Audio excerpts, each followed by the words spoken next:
Hi y'all. When you're cooking meat in the smoker or on the grill, do you want it to come out perfect every single time? I do. So to achieve this, you must try out this new thermometer by INKBIRD. The INKBIRD IBT-26S, it's a 5G thermometer, is a must-have. Today I'm going to unbox, set up, test, and give you my review of this thermometer. All right, so first thing, let's open it up and see what we have. There we go. First thing on top, instruction manual. Then we have our base. The base has got a magnetic back to it, so it will stick to things. Then we have a box of accessories. In this box, we have a wire to connect to charge it. Doesn't come with the charging thing that plugs in electricity, but I'm sure most of you have plenty of these laying around. It comes with 2 probe holders and 4 probes. In each of these probes, make sure you have a little plastic thing on the end here. You want to make sure you take those off before you use them. Hi y'all, Don here with Southern Backyard Cooking. If you're enjoying my video and would like to help me out, please give me those big thumbs up. That helps more than anything. And of course, to get your name mentioned in one of my videos, please become a Patron member in the link down below in the description. All right, our first step, what we want to do now that we have it all out, is we need to take our charging cable and plug it in and charge it. Mine came in with about 75%, 73% charged, so I want to get it up to 100%. It only takes about half an hour to do that. So charge that first. All right, our next step is to get the app and install it on our phone. So you can install the app right here, this little QR code right here. You can search on either the Apple Store or the Google Store. It's a lot easier just to do this QR code, but you can go either way. And once you get the app installed, it's called INKBIRD, then we're gonna set it up. And I'm actually gonna pull my phone up here and record my phone to actual set up. All right, so now I have the app loaded. To install, all I have to do is come over here and hit this plus sign right here.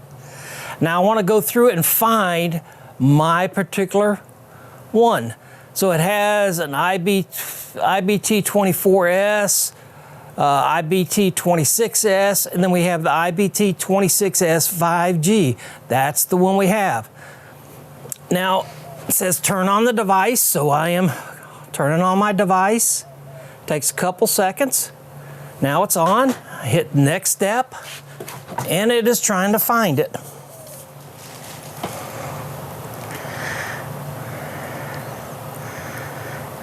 Doesn't usually take too long.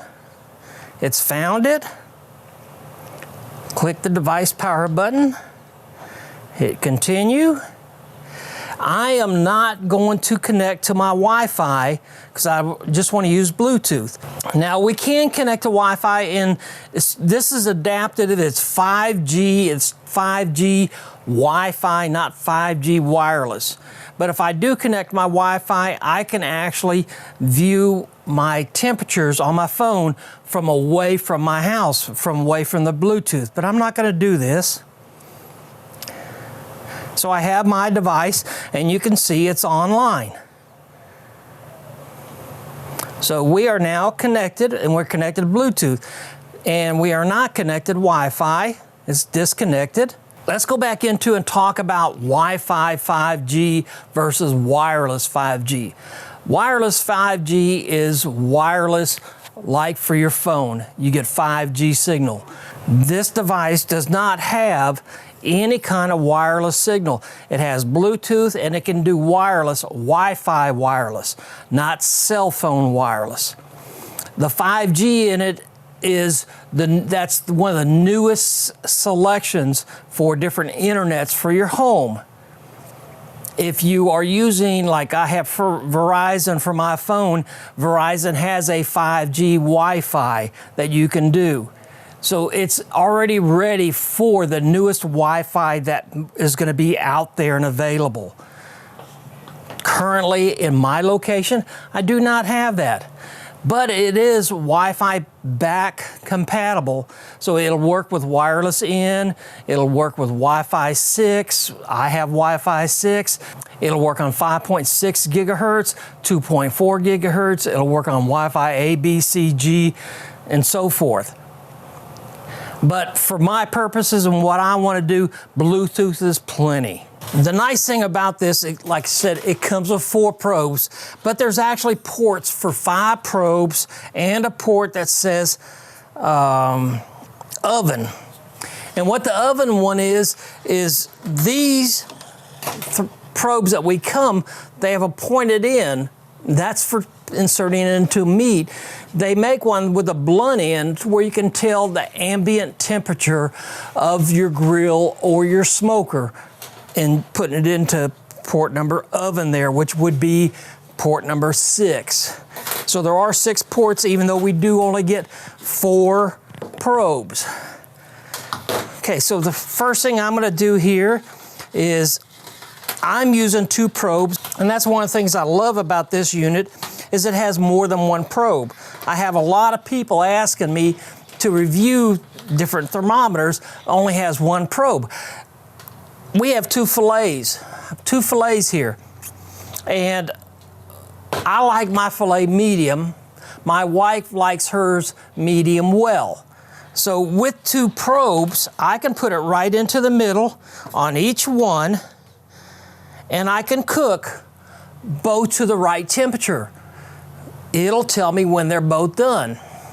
And I will zoom in on my phone here in just a moment to show you what it looks like on the phone.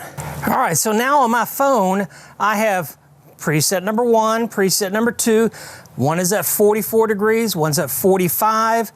I can go over here to the temperature, the knob, and I have 29 different presets all the way through here.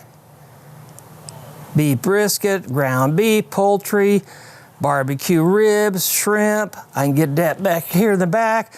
Barbecue smoke, hot smoke, cold smoke, all kinds of things. So I have beef. I'm gonna go steaks. I can hit medium. My medium is I want 140 degrees. My wife's, go over here to steaks, and she likes hers medium well, 150. Now I don't like to go hers, so I can hit the custom right there, and I can move it down to 145. Now they're both set and ready to go. They will give me an alarm when they're done. And again, I can go anywhere in the house with this Bluetooth and I'm fine. All right, so I'm gonna put my steaks on. The back of this is magnetic, but I don't have anything magnetic on my grill here, so I'm just gonna leave it sitting there. It's got a long enough cord. I'm actually sitting on my rack over here. I'm gonna open up my grill. I'm gonna place one, getting it over the hot part, and place the other, and close it up. As it gets a little closer to time, I'll show you right before I turn it what the temperature is on my phone, so you can see how it's all going, as well as once I get it done, I'll show you how it looks. All right, y'all, it's been about 1.5 minutes, 2 minutes now. You can see my medium, which is my steak, is already at 50 degrees internally. The medium well is at 55 now. All right, I turned them just a couple minutes ago. You can see mine is at 81 degrees. The medium well is at 113. It's all about placement. Hers was at a little hotter part of the grill. I've moved hers now to a little lower part where it's not quite as hot, so they'll try, hopefully they'll catch up and be done about or close to the same time. My wife's is at 144, mine's still at 112. Hers is about to go off, and it would be an alarming right now. I have my volume turned down so it won't go off, but there it goes, maximum temperature. I'm gonna clear that, and I'm gonna go pull hers off and let mine keep on cooking. There's my wife's steak. Should be cooked perfectly. We'll try it out when we go inside. My overall review of this a few things that I look at in a wireless meat thermometer. One, it must have more than one probe. I cannot stand to cook with just one probe. I usually cook, even when I'm smoking, 2 and 3 items at a time. Well, on almost all smokers, it's all about placement. Some places are hotter than the other, and some are gonna get done quicker than others. So I want a probe in each piece of meat. The next thing I need is I want multiple presets. The wireless thermometer I've had and I've used the last 2 years, it has 5 wireless presets. And it's a pain trying to change the temperatures. That comes to my last thing is easy to use. I cannot tell you how simple this is to use because of the app on the phone. Yeah, I can do everything on this thing right here, but trust me, it's so much easier on this phone. All right, y'all, my best bet for the day is go in and watch my video about my smoker mistakes that you can make. You don't want to make these mistakes when you're smoking meat.